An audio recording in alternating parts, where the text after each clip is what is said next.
அனைவருக்கும் வணக்கம். இந்த 7ஆம் வகுப்பில் தமிழ் பாடப்புத்தகத்தில் பொங்கல் வழிபாடுன்னு ஒரு செய்யுள் இருக்கும். அந்த செய்யலை பற்றி நம்ம பார்ப்போம். பொங்கல் வழிபாடு அப்படிங்கிறது எழுதியிருக்கக்கூடிய ஆத்தர் நேம் நா. பிச்சமூர்த்தி, அதனுடைய ஆசிரியர். நா. பிச்சமூர்த்தியினுடைய இயற்பெயர் நா. வேங்கட மகாலிங்கம் அப்படிங்கிறது தான். அவருடைய புனைப்பெயர் தான் நா. பிச்சமூர்த்தி. ஒரு ஊர் தஞ்சாவூர் மாவட்டத்துக்கு பக்கத்தில் கும்பகோணம் அப்படிங்கிற ஒரு இடத்துல தான் அவர் பிறந்திருக்காரு.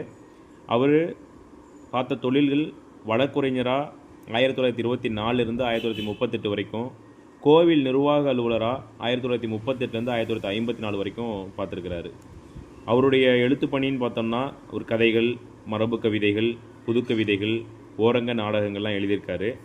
அவருடைய காலம் 15/8/1900 முதல் 4/12/1976 வரை.